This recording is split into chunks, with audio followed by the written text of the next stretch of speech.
Entonces, dentro de las generalidades podemos mencionar que las proteínas como fuente para la digestión y absorción corresponden de 70 a 100 gramos por día de dieta, de 20 a 30 gramos por día en la secreción endógena y de 20 a 30 gramos por día en la descamación intestinal. Pero esto va a variar de acuerdo a tu dieta. Entonces, la proteína dietaria es una única fuente de aminoácidos esenciales y necesaria para el mantenimiento de balance nitrogenado. Entonces, si nos remontamos a ver la estructura básica de una proteína, tenemos que recordar que la proteína está formada por aminoácidos y el aminoácido se caracteriza por tener un grupo carboxilo y un grupo amino, ¿no?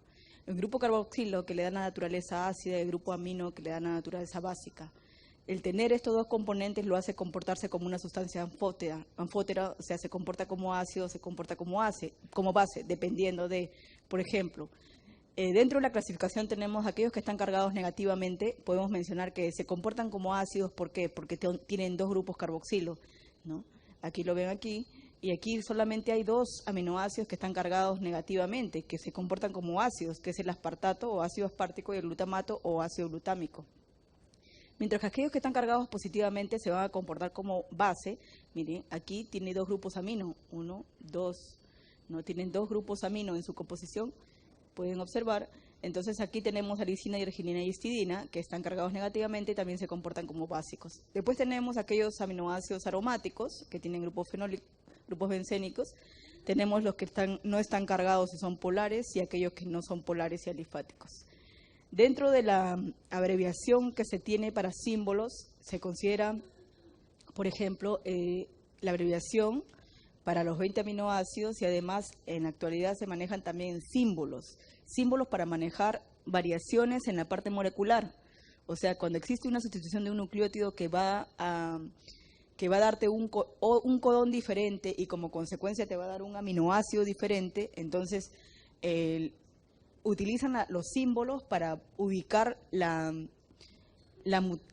variante que ha habido en un número de posición. Nosotros vamos a ver, yo les voy a hacer recordar eso cuando revisemos algo de alteraciones de un solo nucleótido y que puede desencadenar una alteración en el metabolismo, y ahí van a ver que están por siglas, ¿no? R230C. Por ejemplo, R230C se está refiriendo que en la posición 230, en la posición 230, en el codón 230, ha habido una variación de una arginina por una cisteína. Y solo eso ha variado la estructura de un receptor proteico, por ejemplo. Entonces eso lo vamos a ver.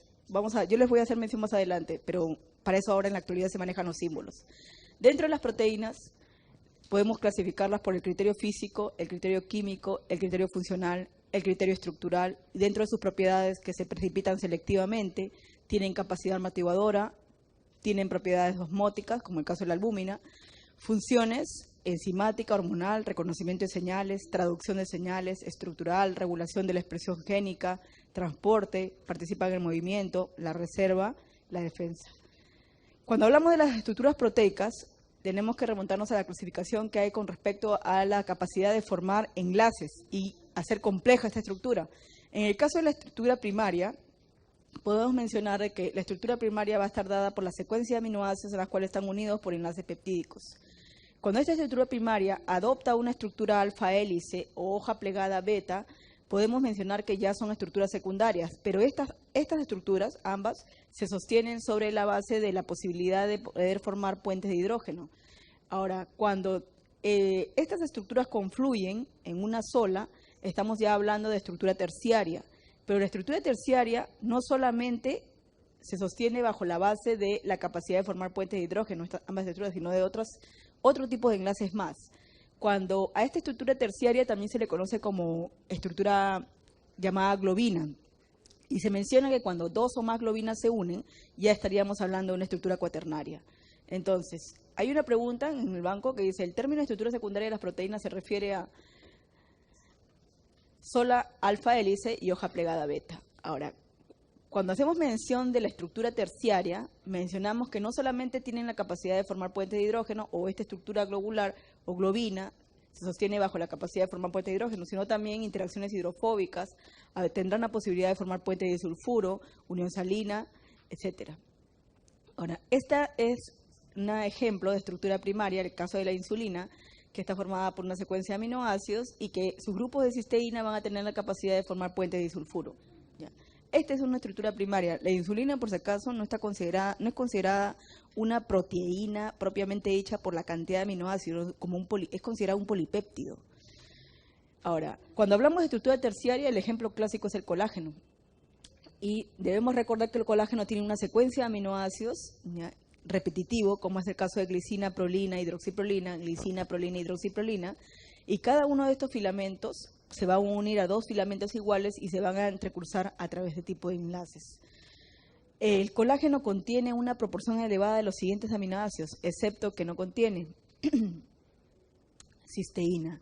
Si contuviera cisteína, ¿ya?, sería imposible que se formen estos filamentos de forma independiente, porque podría tener la posibilidad de plegarse, como ustedes observan acá, de formar enlaces, como observan en la estructura primaria de la insulina. ¿Cómo es que se sintetiza el colágeno? El colágeno, aquí tenemos, todo esto es la célula, aquí estamos hablando, comparte el retículo endoplasmático y la continuación del Golgi. Entonces tenemos que se sintetiza primero la cadena proalfa, una cadena proalfa sintetizada, se hidroxila esta cadena proalfa selectivamente ¿en qué tipo de aminoácidos? Prolina y lisina. Entonces, hidroxilación es darle OH a ese tipo de aminoácidos. Luego, existe una glicosilación selectiva de las hidroxiprolinas, o sea, darle azúcares, ya que eso se va a dar a nivel del Golgi, y tenemos ya prácticamente una cadena proalfa formada. A raíz de esta cadena proalfa formada y otras cadenas proalfa formadas, sucederá el ensamblaje de las cadenas proalfa para formar el procolágeno, ¿no? El procolágeno. Una vez que se ha formado el procolágeno, va a ser prácticamente excretado fuera de la célula a través de unas vesículas por exocitosis. Entonces tenemos que se va a formar, aquí tenemos la molécula de procolágeno, y fuera de la célula habrá el clivaje de los propéptidos. ¿Cuáles son estos propéptidos? Son estas estructuras, estas colas verdes que observamos acá. ¿Ya? Hay el clivaje de estos propéptidos fuera. Este clivaje favorece que cada molécula de colágeno se ensamble a otras moléculas formando una agregación de la fibra de colágeno. Entonces, este clivaje externo es clave, que suceda afuera y no suceda adentro, porque si sucediera adentro, se unirían, prácticamente se compactarían fibras de colágeno internamente dentro de la célula, y eso no debería suceder. Entonces, ¿cuál de los siguientes pasos de la síntesis de colágeno se lleva a cabo en el espacio extracelular? La transcripción del ácido ribonucleico, la hidroxilación de aminoácidos, la formación de la triple hélice y la estructura de terciaria cadena, la estabilización de cadenas por puentes de hidrógeno o producción de puentes cruzados para formar fibrillas y fibras. Esta es la respuesta. Entonces, tenemos que también el colágeno se va a encontrar distribuido en el cuerpo, tanto a nivel de huesos, cartílagos, piel y tendones. También hay una pregunta que dice, ¿son proteínas del tejido conectivo encontradas en todo el cuerpo? Excepto, tenemos colágena, elastina, queratina, fibroína no corresponde. Cuando mencionamos de la proteína más abundante en el cuerpo humano, ¿cuál es esa? El colágeno. Ahora, como ejemplo de estructura cuaternaria, también todos los libros de bioquímica mencionan un ejemplo clásico, la hemoglobina, ¿no es cierto? La hemoglobina está formada por 4 globinas y cada globina tiene un grupo en, ¿no?, en su composición. Entonces, la hemoglobina está formada por 2 cadenas alfa y 2 cadenas beta. ¿Cuál es la hemoproteína más abundante en el ser humano? La hemoglobina es una hemoproteína porque tiene el hierro en su composición, pero también en una de estas también hay hierro, en la mioglobina. La hemoglobina se caracteriza por atrapar el oxígeno y a la vez soltar el oxígeno, pero para esto la hemoglobina tiene que transportar el oxígeno, ¿no?, en sangre. Pero para esto van a haber factores que van a influir entre la afinidad de la hemoglobina y el oxígeno. Por ejemplo, aquí tenemos en esta gráfica simbólica a la hemoglobina unida con 4 oxígenos unidos, pero la concentración del CO2, la concentración de hidrogeniones, la temperatura y la concentración del 2,3 difosfoglicerato van a influir para que el oxígeno pueda liberarse y la hemoglobina pierda afinidad con el oxígeno. Entonces, ¿cuál de los siguientes factores pueden disminuir la afinidad de la hemoglobina por el oxígeno? La reducción del pH, el aumento en la concentración del 2,3 difosfoglicerato, el aumento en la concentración de CO2, la elevación de la presión parcial de oxígeno.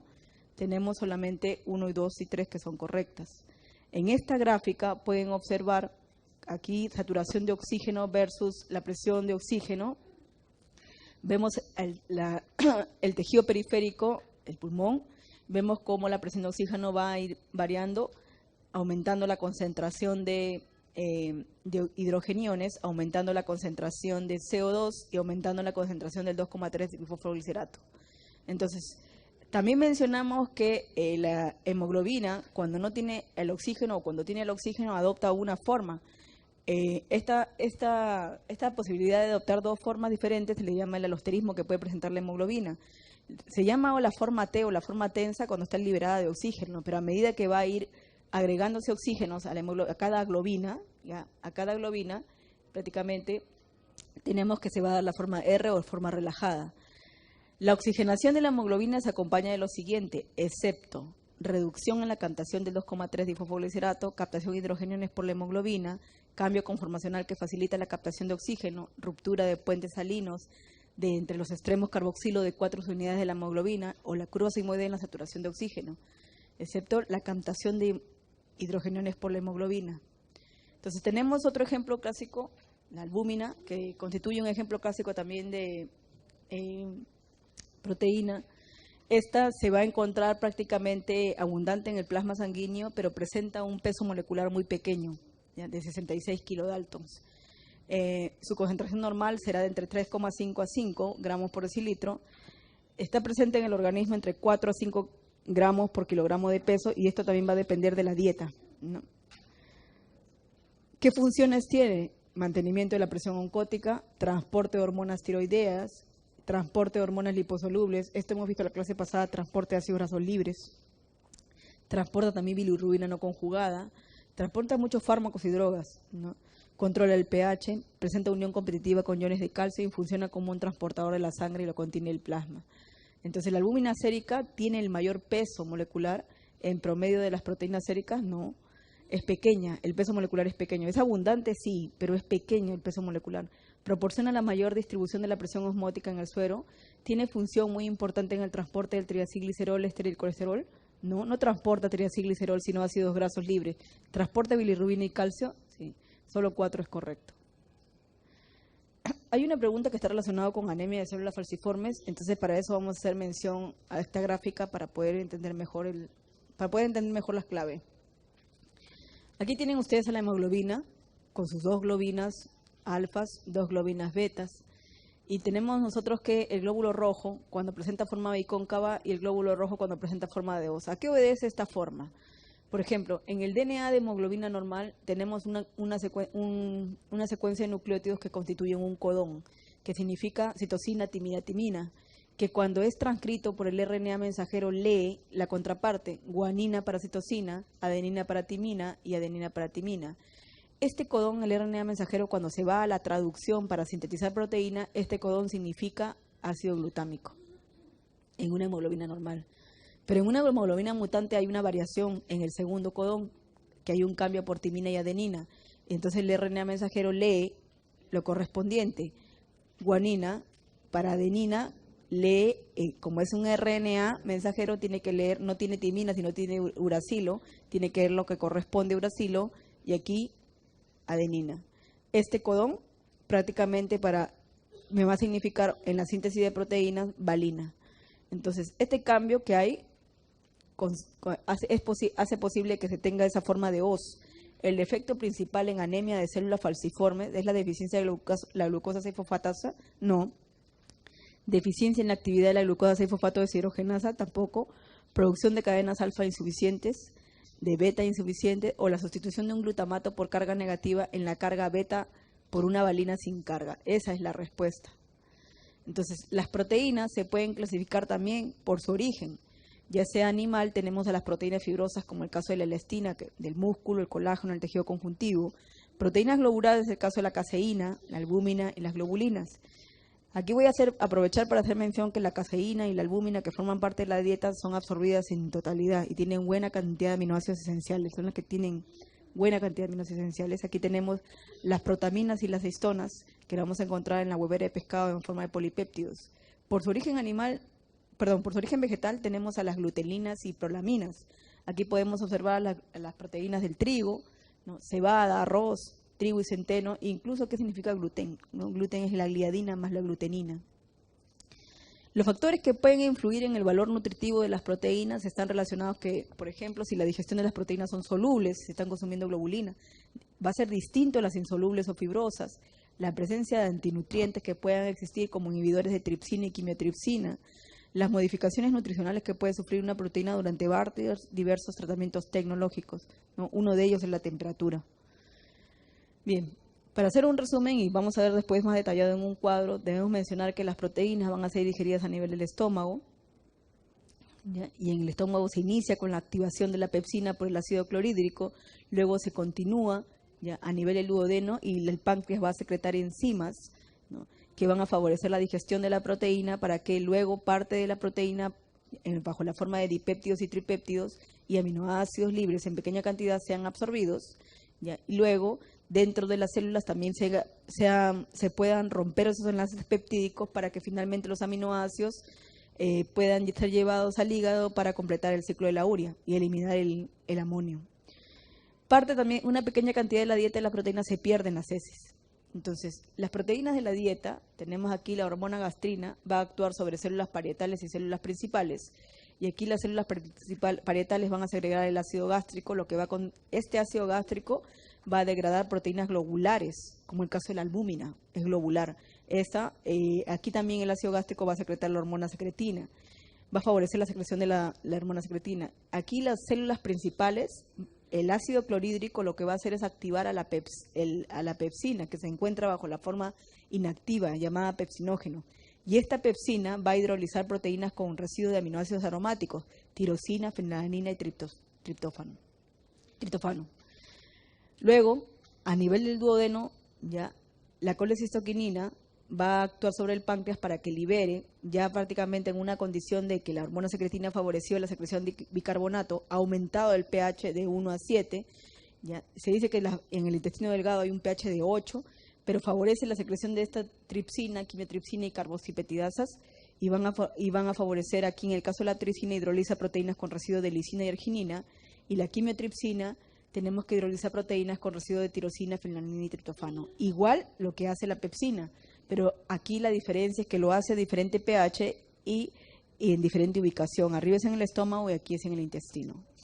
Las carboxipeptidasas, tenemos aquí, que contienen zinc y eliminan grupos carboxilos terminales de los péptidos. Entonces, tenemos nosotros que la digestión y absorción de las proteínas, tenemos el estómago, las proteínas, actúa la pepsina a nivel del estómago, oligopéptidos de gran tamaño, van a actuar proteasas pancreáticas, oligopéptidos de menor tamaño, para formar oligopéptidos de menor tamaño y aminoácidos, o sea, estos péptidos ingresan, estos aminoácidos ingresan y los péptidos habrán peptidasas citosólicas para favorecer la digestión y quedarte con aminoácidos en las cuales que van a pasar al sistema porta para ser absorbidos. Los dipéptidos y tripéptidos entran al enterocito acoplados al transportador de hidrogeniones. Tenemos péptidos, ¿ya?, que van a poder ingresar favoreciendo el ingreso de hidrogeniones, y estos hidrogeniones salen por un sistema de sodio, una bomba de sodio-hidrógeno. Y aquí tenemos internamente que habrán peptidasas citosólicas, van a favorecer la rotura de enlaces peptídicos, darte aminoácidos, y parte de esos aminoácidos tienen que ser absorbidos. Los aminoácidos libres entran al enterocito mayormente por transporte ligado a sodio, ya sea un transporte de sodio ligado de sodio dependiente 75% y un transporte facilitado de sodio independiente 25%. Aquí tenemos lo mismo, ¿no? Los aminoácidos ingresan con la ayuda de sodio como un cotransporte y luego el sodio va a salir por un sistema de bomba de sodio y potasio. En el ribete del cepillo del yeyuno, que va a contener por lo menos unos 5 mecanismos de transportes activos diferentes para los aminoácidos y por lo menos un sistema de transporte para dipéptidos y tripéptidos. Entonces, cuando existe, volvemos a recordar lo de la vez pasada, lo que yo le mencioné con respecto a la lactosa. Cuando existe un problema de yardiasis y se daña el borde del cepillo, o sea, el sistema de absorción de este niño que haya sufrido de yardiasis va a estar bien afectado, y no solamente para vitaminas, no solamente para la digestión, en este caso de la lactosa, sino también incluso para el mecanismo de absorción de los aminoácidos. Entonces, por eso que la recuperación es lenta, ¿no? Entonces tenemos aquí, hay enfermedades que están relacionadas con que esté afectado el sistema de transporte. En este caso, la cistinuria, tenemos que la cistina y aminoácidos dibásicos como lisina y ornitina y arginina tienen el sistema defectuoso. Entonces los 4 aminoácidos van a aparecer en la orina y la manifestación clínica es la precipitación de la cistina que forma cálculos en vías urinarias, ¿no? La enfermedad de Hartnup es otra enfermedad que se caracteriza por una menor absorción intestinal y resorción renal de aminoácidos neutros, especialmente triptofano e histidina. El efecto se encuentra situado en el borde del cepillo del yeyuno y el túbulo proximal renal. Hay aminoácidos neutros, los pueden observar como triptofano, alanina, asparagina, glutamina, etcétera, que no van a poder ingresar. Aquí tenemos la cistinuria, aminoácidos cargados positivamente y la cisteína que no va a poder ingresar. Y aquí en el desorden de Hartnup, aminoácidos neutros que no van a poder ingresar. Este es otro desorden ya de la iminoglicinuria, que no va a poder ingresar la glicina y otros aminoácidos. Y aquí los aminoácidos que están cargados negativamente, esto es otro desorden que se llama aminoaciduria dicarboxílica, en que no pueden ingresar este tipo de aminoácidos con carga negativa. Entonces aquí la cisteína, como ya les mencioné, y aminoácidos cargados positivamente no ingresan, desencadenando cistinuria. En el otro caso del desorden de Hartnup, aminoácidos neutros, tampoco van a poder hacer posible el ingreso. Y aquí, a este tipo de aminoácidos como glicina, prolina, hidroxiprolina, va a ser impedido el ingreso. Y aquí, aminoácidos ya cargados negativamente no van a poder tampoco ser posible su ingreso. Entonces, la utilización de aminoácidos es muy extensa en todos los tejidos. Y las relaciones intercelulares que se van a dar, en el caso del hígado, metaboliza gran parte de aminoácidos provenientes del sistema portal, pero libera aminoácidos a la circulación general. La insulina favorece la captación de aminoácidos y síntesis de proteína a nivel muscular. Los glucocorticoides favorece proteólisis y liberación de aminoácidos al plasma. Y el riñón excreta nitrógeno de aminoácidos en forma de urea mayormente. Entonces, la fuente del destino de los aminoácidos, tenemos que los aminoácidos pueden provenir de la dieta, ¿no?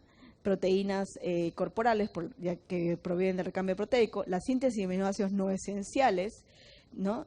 Tenemos aquí que este conjunto de aminoácidos se puede ir a la síntesis de proteínas para proteínas corporales, puede ir a cetogénesis, puede ir a gluconeogénesis, puede ir al ciclo de Krebs, se pueden ir a la síntesis de porfirina, creatina, neurotransmisores, purina, piridiminas y otros compuestos nitrogenados como urea.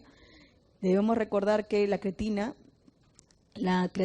es directamente proporcional a la masa muscular. Y aquí hay una pregunta: ¿cuál es la sustancia secreta en forma relativamente constante por vía urinaria, incluso cuando hay cambios en la dieta, y es directamente proporcional a la masa muscular? Esa es la creatinina. Entonces, tenemos nosotros los aminoácidos no esenciales, ¿ya? No esenciales, y en el caso de esenciales, ¿no? Tenemos también aquí, pero hay algunos aminoácidos no esenciales que dependiendo del crecimiento y del desarrollo, en el caso del infante, a pesar de ser un no esencial, se comporta como esencial por las demandas. Por ejemplo, ese es el caso de la arginina. La arginina se sintetiza por mamíferos, pero es insuficiente para resolver necesidades de crecimiento del cuerpo, del caso de niños. La mayoría es sintetizada en el ciclo de la urea, pero en niños prácticamente es considerado como esencial, como que se requiere un aporte de eso. La metionina, requerida en grandes cantidades para producir cisteína, y la fenilalanina se necesita en grandes cantidades para formar tirosina. El exceso de aminoácidos no es almacenado, debe ser degradado, ya sea por una remoción de grupo amino o una remoción del esqueleto carbonado. Si existe una remoción del esqueleto carbonado, estos participarán como intermediarios energéticos. Si existe una remoción de grupo amino, lo va a hacer por excreción, por transaminación o desaminación oxidativa. Reacciones de transaminación. Característica: catalizado por aminotransferasas que se ubican en el citosol y mitocondria de las células. Esta reacción de transaminación se realiza para síntesis de aminoácidos no esenciales. Es un proceso reversible, pero es un proceso irreversible para aminoácidos esenciales. Hay aminoácidos que no tienen desaminación, como el caso de treonina y lisina, que no tienen transaminación, pero pierden el grupo amino por desaminación. Entonces, el piridoxalfosfato es una coenzima que va a participar en el proceso de transaminación, ¿Cómo? Tenemos dos aminotransferasas de interés clínico, la aspartato aminotransferasa, conocida como ASAT o GOT, o la alanina aminotransferasa. En este caso, la aspartato aminotransferasa tenemos al glutamato que tiene que transferir su grupo amino al oxalacetato. Cuando eso sucede, el oxalacetato queda convertido en un nuevo aminoácido que es aspartato y el glutamato queda convertido en un alfa-cetoácido que es alfa-cetoglutarato.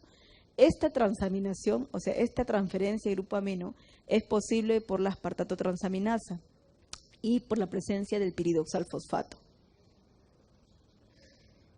La alanina aminotransferasa también es otro marcador de interés clínico. Tenemos aquí que el glutamato va a transferir el grupo amino al piruvato y cuando el piruvato recibe el grupo amino a través de la alanina transaminasa y el piridoxalfosfato, este piruvato se convierte en alanina y este glutamato se convierte en un alfa-cetoglutarato. Las reacciones de transaminación generan proteínas, son catalizadas por enzimas que requieren biotina para su actividad, intervienen en el catabolismo de aminoácidos, son termodinámicamente irreversibles, intervienen en la síntesis de aminoácidos esenciales, intervienen en el catabolismo de los aminoácidos. ¿Cuál es la vitamina que participa en las reacciones de transaminación como coenzima? La piridoxina. Entonces, la aplicación clínica de la transaminación para casos de hiperamonemia por falla hepática, tenemos a las enzimas aminotransferasas, y como indicadores diagnósticos para la función del tejido hepático, en este caso muscular cardíaco, para el caso del cardíaco ya se ha dejado un poco ya, hay mejores marcadores, ¿no?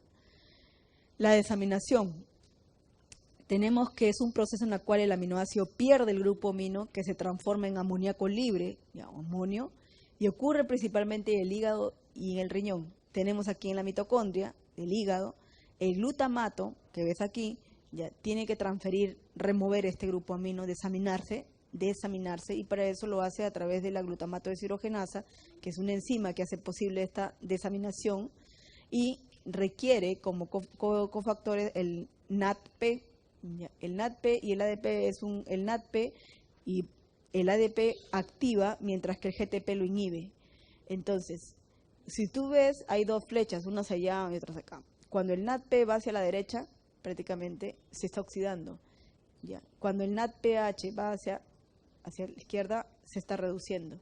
Entonces tenemos aquí, en este caso, ¿no? La derecha, la izquierda, o al revés, ¿cómo lo ves tú? O sea, a la izquierda, a la derecha, bueno.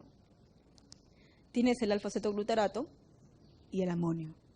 Entonces, si el alfa-cetoglutarato se une al amonio, va a requerir NADPH más H para reducirse, formar NAD y regresar nuevamente a la forma de glutamato. Es necesario para convertir alfa-cetoglutarato en glutamato mediante reducción NADH.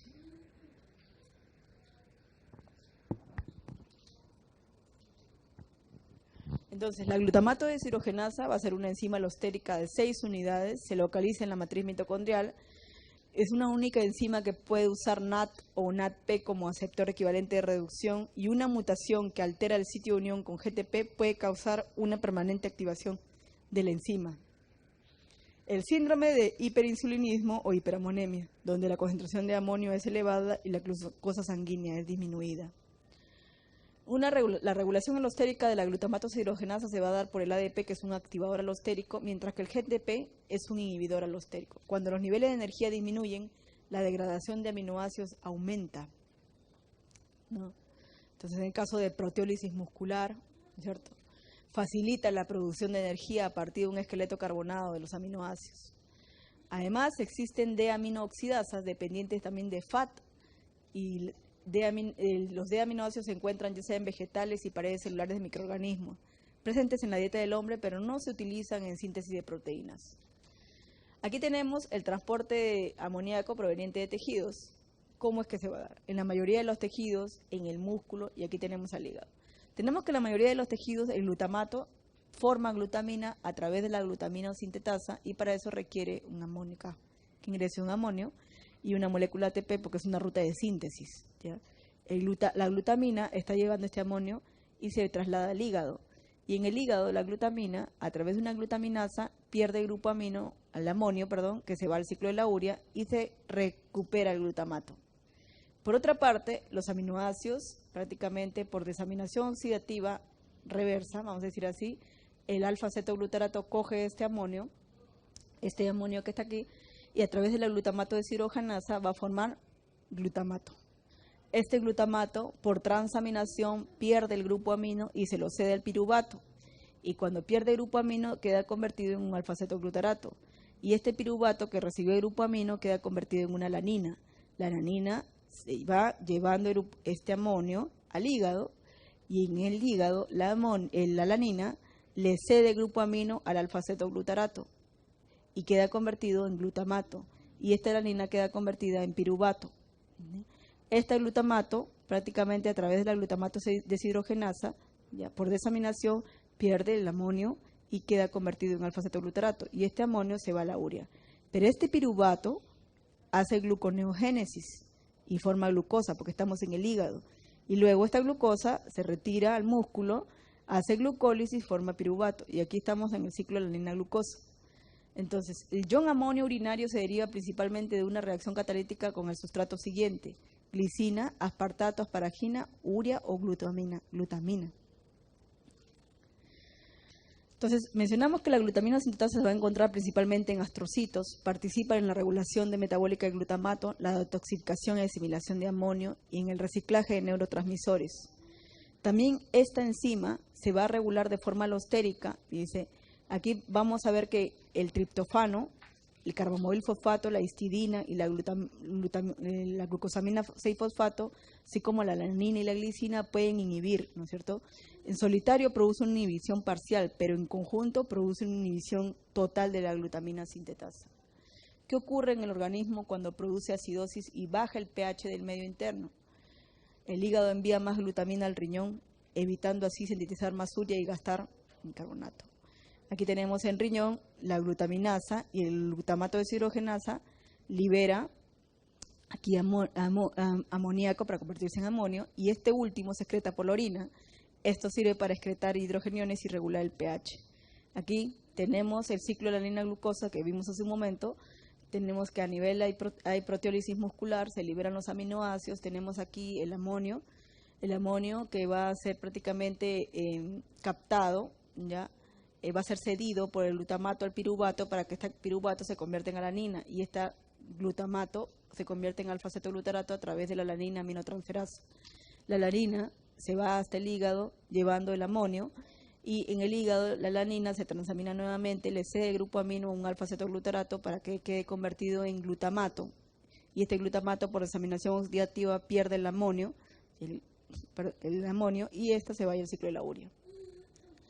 El piruvato, mientras tanto, hace gluconeogénesis porque está en el hígado, forma glucosa, la glucosa va por el torrente sanguíneo, llega al músculo, y tenemos aquí que la glucosa hace glucólisis para formar piruvato, y así sigue el ciclo de la alanina-glucosa.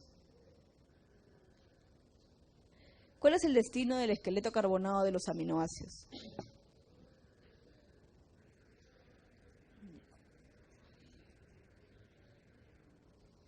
Tenemos que los aminoácidos pueden ser glucogénicos y cetogénicos a la vez, y pueden ser cetogénicos.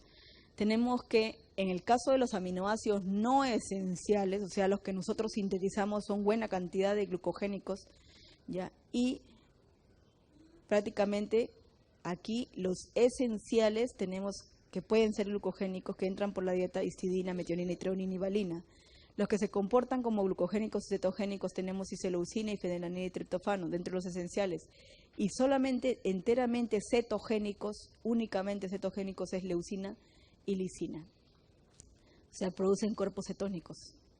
Entonces tenemos que el destino del esqueleto carbonado de aminoácidos, aquellos que van a ser glucogénicos, son los que van a dar lugar a la formación de intermediarios metabólicos en el ciclo de Krebs, pero aquellos cetogénicos, que se pueden comportar como cetogénicos, van a dar lugar a la formación de acetilcoenzima A. Y ya sabes que para formar cuerpos cetónicos requerimos esta molécula, acetilcoenzima A. ¿Cuál de los aminoácidos siguientes es totalmente cetogénico en el metabolismo del ser humano? La leucina. Entonces tenemos aquí la descarboxilación de aminoácidos.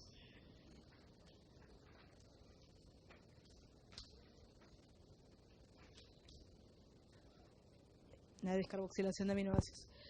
Aquí tenemos el proceso por el cual ciertos aminoácidos perderán el grupo carboxilo bajo la forma de CO2. Forman compuestos especializados como las poliaminas o aminas biógenas, que pueden ser la putrescina, la cadaverina, espermina, espermidina y histamina. Estos nombres derivan en los cuales de los tejidos que fueron encontrados, ¿no? Tipo de material que fueron encontrados. Las poliaminas tienen, los miembros más representativos son la putrescina, la espermina y la espermidina. Entonces tenemos aquí que van a estar formados por descarboxilación, ¿ya? Ornitina, a partir de ornitina tenemos que la ornitina descarboxilasa hace posible la liberación de un CO2 y se forme putrescina, espermidina y espermina. Además, otros autores incluyen a la cadaverina por estar presente en forma natural en muchos organismos vivos. Recientemente hay una nueva molécula derivada de la arginina, la acmatina, que ha sido identificada como una poliamina. Ahora, la función que pueden ejercer las poliaminas modulan la actividad enzimática en el caso de la lisocima, la fosfatasa alcalina, las proteínas G, actúan también como segundos mensajeros de hormonas y factores de crecimiento, estimulan la proliferación celular y la apoptosis, y estimulan también la respuesta inmune. También tiene efectos sobre la mucosa intestinal, la actividad antioxidante, actividad antiglicosilante y funciones especiales de la acmatina. La aplicación clínica que en las cuales, o sea, podemos visualizar mejor la descarboxilación de poliaminas, o sea, cuando existe una infección bacteriana, o sea, una vaginosis bacteriana, siempre va a haber una secreción característica de olor a pescado, ¿no es cierto? Esta secreción obedece a que hay liberación de aminas, este olor obedece a que hay liberación de aminas por descarboxilación de ¿qué tipo de aminoácidos? Trimetilamina, putrescina y cadaverina. Entonces, el destino metabólico de los grupos amino, dice, la mayoría de los aminoácidos se metabolizan en el hígado, donde el exceso de amonio se excreta libre o se transforma en urea o ácido úrico para excretarlo dependiendo de la especie animal. En mamíferos, el amonio libre es tóxico, por lo que debe transportarse en formas no tóxicas mediante dos aminoácidos, alanina y glutamina, hasta el hígado, y en el hígado se transforma en urea para su excreción. Entonces aquí estamos nosotros, entre los mamíferos, que formamos urea para poder eliminar el grupo amino, ¿no? Mientras que las aves, ácido úrico. El ciclo de la urea es la principal forma de excreción de grupos amino y constituye el 90% de compuestos nitrogenados en la orina. Se va a sintetizar en el hígado. Aquí tenemos el ciclo de la urea, tenemos al carbamoil fosfato, ¿ya? Que es lo que se debe formar inicialmente. O sea, el ciclo de la urea sucede en dos eventos, en la mitocondria y en el citoplasma. O sea, en dos localizaciones, dos sitios, dos lugares. Acá tenemos que, como es una ruta de síntesis, requerimos ATP, carbonato y el amonio. El amonio que va a ser posible, todos esos tres componentes va a ser posible formar el carbamoil fosfato, que es la primera molécula que se debe formar, y para eso tenemos a una enzima, la carbamoil fosfato sintasa 1 o CPS1. Luego que se ha formado el carbamoil fosfato, se une a la ornitina, se condensa a través de la ornitina transcarbamilasa para formar una molécula llamada citrulina. Como citrulina sale de la mitocondria y la citrulina se condensa con el aspartato. Y aquí requiere una molécula de ATP a través de argininosuccinato sintasa. Entonces se condensa con el aspartato, ¿ya? Y forma arginosuccinato. Acá tienes que el aspartato está trayendo el segundo grupo amino acá, ¿ya? Que la citrulina ya tiene. La citrulina está trayendo, acá está su grupo amino. Entonces el arginosuccinato tendrá dos grupos amino y habrá una arginosuccinato liasa que va a partir esta molécula en dos, ¿ya? Entonces la parte en dos y va a formar fumarato y forma arginina. La arginina, como ya ves acá, está llevando los dos grupos amino. Ya, los dos grupos amino, esta arginina se tiene que partir y lo hace una arginasa, corta acá, una tijera. Y entonces la urea se libera y forma ornitina, ¿no? Esta ornitina nuevamente regresa a la mitocondria y se une al carbamoil fosfato para formar citrulina. La citrulina sale de la mitocondria, se une al aspartato, forma arginosuccinato, se parte aquí en dos, vamos a decir así, se forma fumarato y arginina. Y después aquí también se parte esta molécula por la arginasa, forma urea y ornitina. Entonces, energéticamente, el ciclo no representa formación de moléculas energéticas, pero sí gasta ATP, como 3 moléculas de ATP por una molécula de urea. La fuente más directa de nitrógeno en la biosíntesis de urea, ¿cuál es?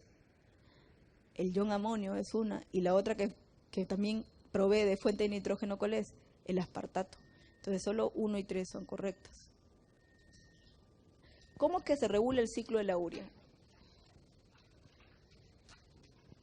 Una pregunta, ¿estamos yendo muy rápido o está bien? ¿O estamos hablando muy rápido? ¿Está bien? ¿O está rápido? ¿Más lento? Porque a veces yo hablo rápido y no me doy cuenta, ¿no? O sea, tengo que estar preguntando.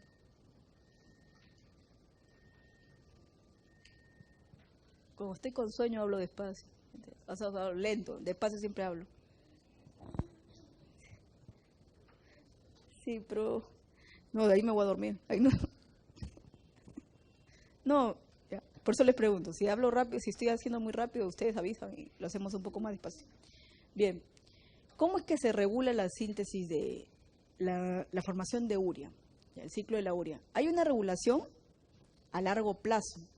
Y, por ejemplo, una dieta rica en proteínas aumentará la oxidación de aminoácidos produciendo urea por el exceso de grupos amino, al igual que una dieta con una inanición severa, ¿no? Que exista proteólisis muscular por inanición severa. Las 5 enzimas se sintetizan a velocidades muy elevadas durante la inanición y en los animales con una dieta rica en proteínas. A corto plazo, la enzima carbamil sulfato sintasa 1, que es la primera enzima que se requiere para formar carbamil fosfato, está regulada también por el N-acetilglutamato. El N-acetilglutamato ya regula la carbamil fosfato de forma alostérica. Ahora, ¿cómo se ha formado este N-acetilglutamato? A través de una N-acetilglutamato sintasa que ha unido aceticoenzima y glutamato, ¿no? Ahora, esta N-acetilglutamato sintasa prácticamente va a estar activada por la arginina, pero es inhibida por la arginina en microorganismos y plantas.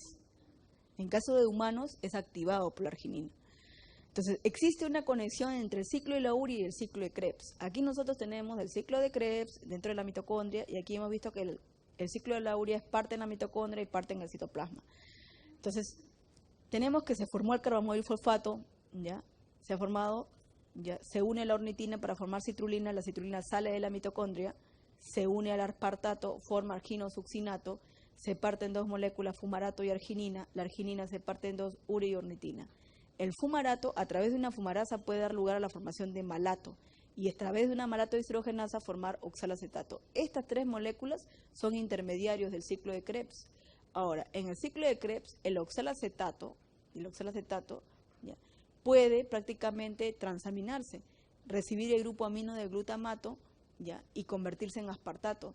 Y aquí este aspartato se va a condensar con la citrulina que sale de la mitocondria para formar arginosuccinato. Entonces, las proteínas intracelulares, como el caso de también las proteínas de la dieta, van a formar aminoácidos. Tenemos el amonio formado, que se va a la biosíntesis de aminoácidos y aminas biológicas nucleótidos, y aquí el esqueleto carbonado, que va a dar lugar a la formación de alfa-cetoácidos, que se va al ciclo de Krebs para formar CO2, agua y ATP. Y aquí, en este caso, el carbamil fosfato irá al ciclo de la urea, y aquí habrá una interconexión a través del aspartato arginosuccinato, ¿no? Los desórdenes del ciclo de la urea. Por ejemplo, hay una hiperammonemia tipo 1 por la primera enzima, la carbamil fosfato sintasa 1. Hay una deficiencia de la N-acetilglutamato sintetasa, ¿no? Por la N-acetilglutamato sintetasa que va a estar afectada.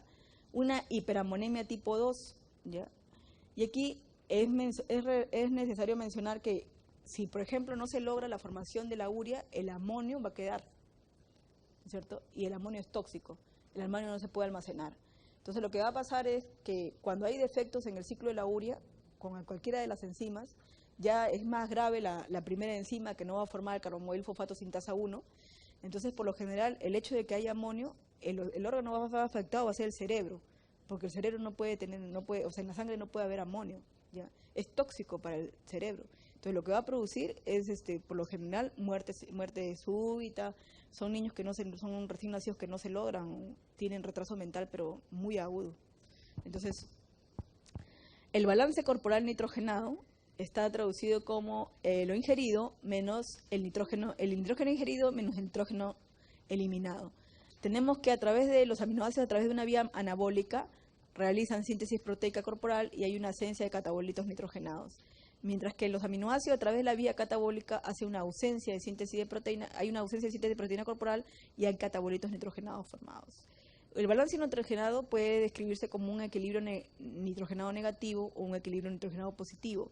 Es positivo durante la niñez, desarrollo, mujeres gestantes y periodos post-inanición, pero es negativo durante la inanición, la desnutrición proteica, la senectud, la fiebre severa, diabetes no controlada, neoplasias, periodos porquirúrgicos, traumatismo, quemaduras, sepsis.